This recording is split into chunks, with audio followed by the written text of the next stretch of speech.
వాసు గారు, అసలు ఈ ఎఫ్ఎఫ్ఐలు ఈ ఇన్వెస్టర్లు సెల్లింగ్లో ఉన్నారా, బయింగ్లో ఉన్నారా? అంతకుముందు మనం చూసుకుంటే కనుక ఎఫ్ఐఎస్ అందరూ కూడా ఫుల్ సెల్లింగ్లోకి వెళ్ళారు. అందుకనే మన మార్కెట్స్ అన్నీ కూడా ఫుల్ నెగిటివ్లోకి వెళ్ళడం అనేది జరిగింది. సో ఈరోజు మనం ఎఫ్ఐఎస్ ట్రేడింగ్ చూసుకుంటే కనుక ఈరోజు కొంచెం బయింగ్ ఆప్షన్స్లోనే ఉన్నారు. అంటే కొంచెం గ్లోబల్గా మన ఇండియన్ రిలేటెడ్ రేటింగ్స్ బాగా స్థిరపడడం కానీ, లేదంటే మిగిలిన వాటిని చూసుకున్నా కానీ, సో 12th సెప్టెంబర్ మనకి పాజిటివ్గానే ఉంది.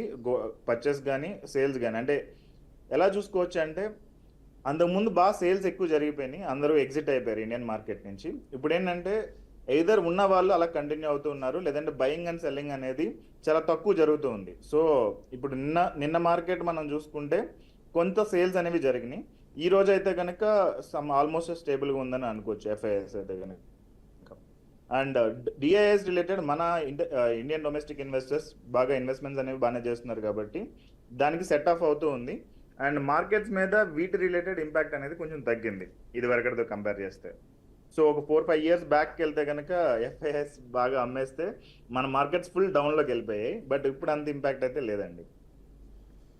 ఓకే, టాప్ లూజర్స్ కావచ్చు, టాప్ గెయినర్స్ కావచ్చు, ఎవరున్నారు ప్రజెంట్? ఈరోజు టాప్ గెయినర్స్ చూసుకుంటే చోళమండలం ఇన్వెస్ట్ అనేది టాప్ గెయినర్ అనుకోవచ్చు. 48 రూపీస్ పాజిటివ్లో ఉంది. 3.16% దాకా అప్ సైడ్ మనం చూడొచ్చు. సో వాల్యూమ్ అనేది కూడా 12 lakh పైన ట్రేడ్ అవుతుంది.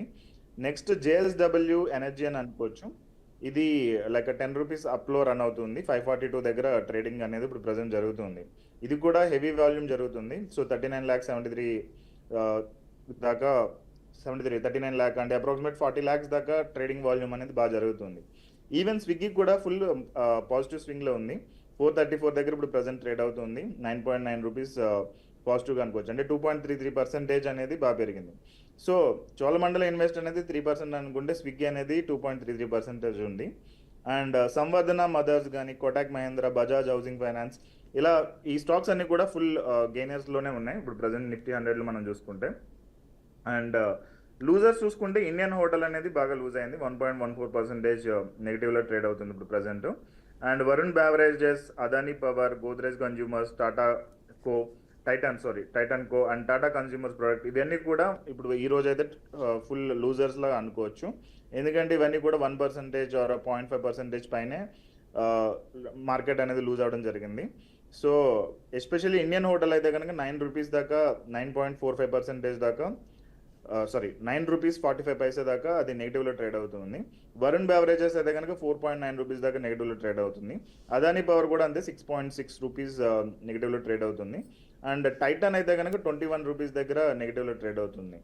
బట్ టైటాన్ వచ్చేటప్పటికి అది స్టాండర్డ్ కంపెనీ కాబట్టి 3,500 పైన షేర్ వాల్యూ అనేది ఆల్రెడీ ఉంది. సో 22 రూపాయలు అనేది దానికి పెద్ద ఇంపాక్ట్ అయితే లేదు. సో ఇవన్నీ చూడొచ్చు. And volume shockers or volume related మనం చూసుకుంటే కనుక రెడింగ్టన్ అనేది బాగా హై వాల్యూమ్లో ట్రేడ్ అవుతుంది. Next same blue spring enterprises కూడా బాగా హై వాల్యూమ్లో ట్రేడ్ అవుతుంది. స్టీల్ కాస్ట్ కూడా హై వాల్యూమ్లో ఉంది. అండ్ స్టార్ హెల్త్ వచ్చేటప్పటికి కొంచెం నెగిటివ్గా సెల్లింగ్ అనేది ఎక్కువ ఉంది స్టార్ హెల్త్లో. అండ్ గ్రీన్ ల్యామ్ ఇండస్ట్రీస్ కానీ, ఎస్ఆర్ఎం కాంట్రాక్టర్స్ కానీ, ఇవన్నీ కూడా హై వాల్యూమ్లో ఇప్పుడు ప్రజెంట్ అయితే బాగా ట్రేడ్ అవుతూ ఉన్నాయి.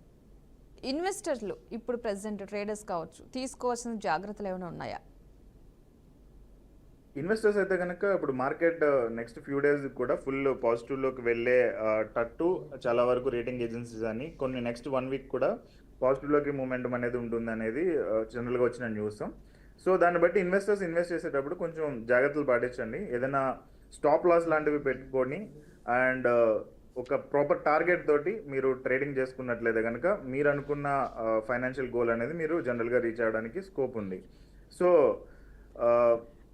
ఇంకొకటి ఏంటంటే మార్కెట్ న్యూస్ని కూడా జాగ్రత్తగా అబ్జర్వ్ చేస్తూ ఉండండి. మార్కెట్ న్యూస్ ఏంటంటే కొన్నిసార్లు కొన్ని కంపెనీస్కి చాలా పాజిటివ్ అన్నట్టు ఇస్తున్నారు, but at the end of the day చూసుకుంటే కనుక ఆ స్టాక్ అనేది పెద్దగా గ్రో అవ్వట్లేదు. సో ఇంటర్నల్గా కొంత న్యూస్ అనేది రాంగ్ న్యూస్ అనేది స్ప్రెడ్ చేయడం ఇలాంటివన్నీ చేస్తున్నారు. సో ఇలాంటి న్యూసెస్కి మీరు ఇంపాక్ట్ అవ్వకుండా ప్రాపర్గా కొన్ని స్టాక్స్ పెట్టుకోండి. అంటే ఎక్కువ huge volume of stocks like 30, 40, 50 stocks కాకుండా ఒక 10 స్టాక్స్ ప్రాపర్గా పెట్టుకుని దాని నుంచే మీరు ట్రేడింగ్ చేసుకున్నట్లయితే కనుక మీకు ఆ రిలేటెడ్ పాజిటివ్కి వెళ్ళే ఛాన్స్ ఉంది. అండ్ నెక్స్ట్ వచ్చేటప్పటికి లార్జ్ క్యాప్ స్టాక్సా, మిడ్ క్యాప్ స్టాక్సా, స్మాల్ క్యాప్ స్టాక్సా, ప్రతిదానికి కూడా స్ట్రాటజీ అనేది మారిపోతూ ఉంటుంది. సో మీరు పెట్టుకునే స్టాక్స్ ఏ కేటగిరీలో ఉన్నాయి అండ్ దాని రిలేటెడ్ ఏ పారామీటర్స్ సెట్ చేయాలనేది చూసుకోండి. అండ్ నెక్స్ట్ టెక్నికల్ అనాలిసిస్ అనేది మీకు ఆల్రెడీ ఐడియా ఉంటుంది కాబట్టి మెజారిటీ మెంబర్స్కి టెక్నికల్ అనాలిసిస్ ప్రాపర్గా చూసుకుని మీరు లైక్ లాంగ్ టర్మ్ ట్రేడరా షార్ట్ టర్మ్ ట్రేడర్ అనేది కరెక్ట్గా చూసుకుని దెన్ చేయండి. ఇంట్రాడే చేసే వాళ్ళు అయితే కనుక మీరు ఇంకా ఎక్కువ ఈ మూమెంట్స్ని అబ్జర్వ్ చేస్తూ ఉండాలి. సో కేర్ఫుల్గా ట్రేడింగ్ చేసినట్లయితే నెక్స్ట్ 1 వీక్ కూడా మీకు మంచి లాభాలు వచ్చే ఛాన్సెస్ అయితే ఉన్నాయి. ఓకే.